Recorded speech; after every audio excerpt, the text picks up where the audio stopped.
Hello, I'm Travis. And I'm James. And this is Monday Coffee Show. And this week, we have a very special guest, Sophie Coran.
So we just heard a song that I've heard before. A few people have heard before. You just released it a while ago. This Jimmy song. Yes. Yep. Exactly. Which is very cool. And then you have you just released a song like a couple days ago. Yeah. This is the second single. This is called All That Matters, and it's the title track for my upcoming EP. Right. It's very cool, and you'll be able to find it online and all the places. Online, all the places: Spotify, iTunes, SoundCloud, YouTube, all the Bandcamp.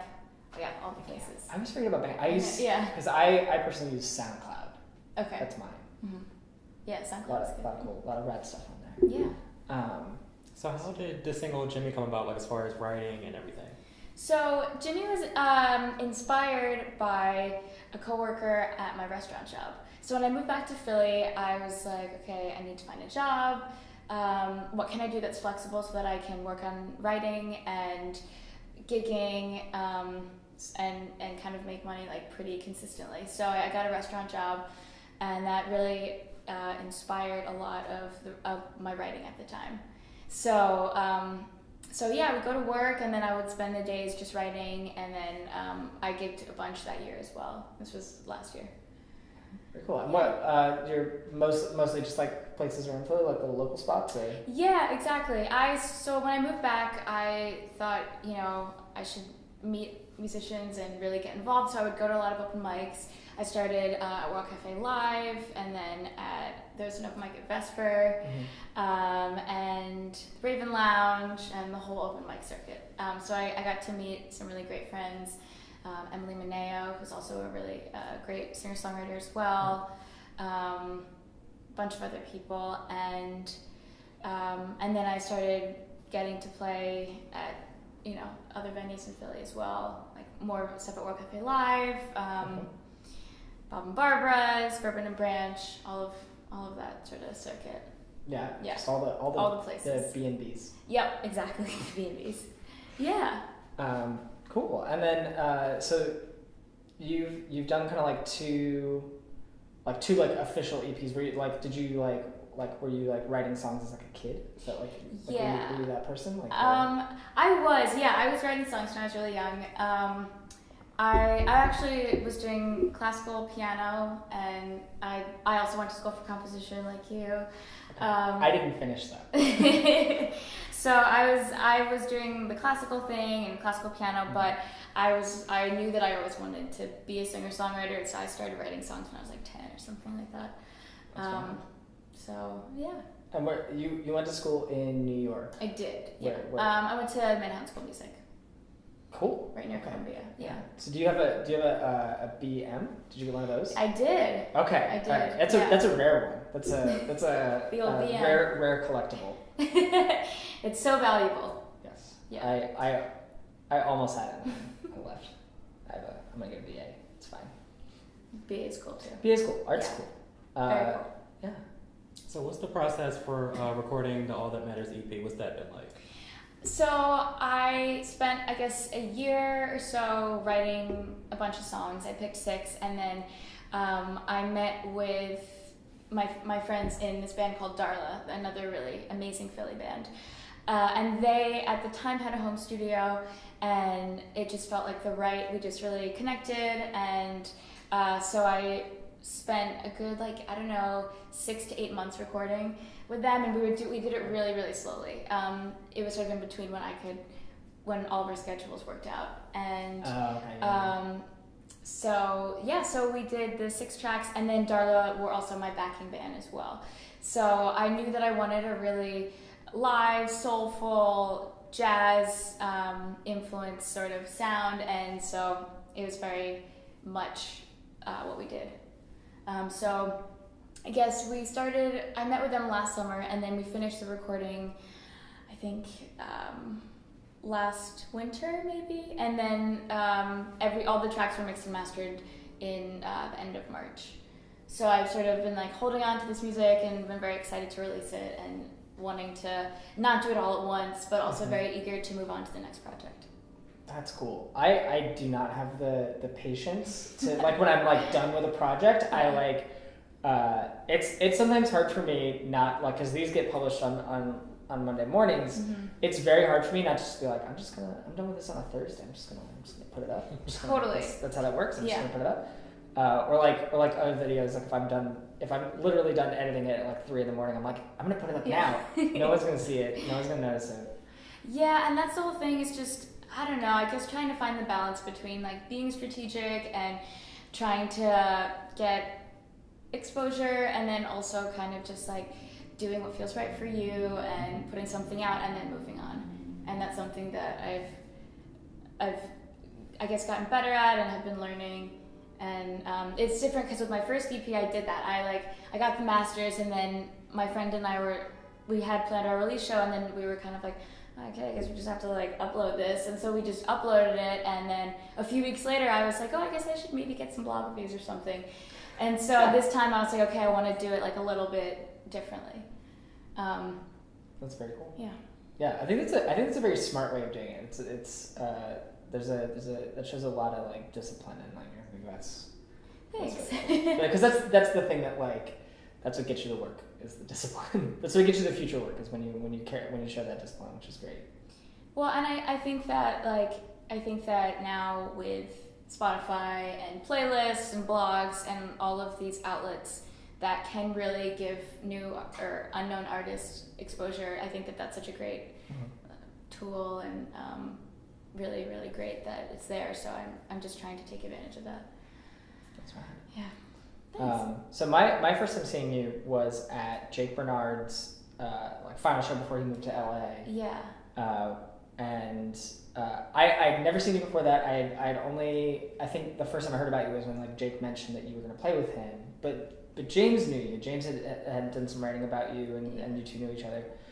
But it was funny because I came in late to the show, which is good on my part.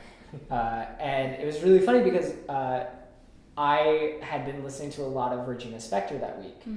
And when we came in, I was like, oh, this girl sounds like Regina. Like, you like have like this like very like not that you sound like her, but that you have a very like similar like tone and like kind of feel in it. And I was like, I'm into this. Like, this is like super rad. And that was a great first impression. Thank you so much. Yeah, which is rad. So like, if this is your first impression, obviously it is the exact same.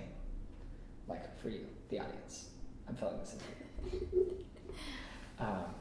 Yeah, so cool. And then do you like is there like any like formal way to like listen to all this music? Is it being like released slowly by slowly? Can you only how can we listen to this? So after this, so I've just done the second single. The EP will be out.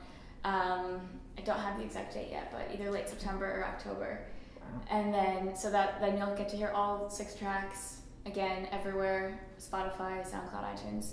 And then I'm going to have a release show and then do a little mini tour. Awesome. Yeah, and we'll include any available links, of course, under the table in the, not literally, but in the description, which is for you under the table. And then yeah, that's right. So we'll have to get you to write that down for me. Yeah, definitely. And that's right. And then do you have time for another song for us? I would love to. Yeah. That would be wonderful. Perfect. So Absolutely. right. Thank you. And then as always, there's a subscribe button. There's lots of social media. We have all of the things. And until next week, enjoy your coffee. Cut my losses. Maybe I'm just down on my luck. I'd do anything for them and then me when they're drunk. I've become so wrapped up in it, I've forgotten what's important. Holding on, can't seem to quit it. You've become my something constant. I wanna tell you my word, that I can't wait for your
Ooh.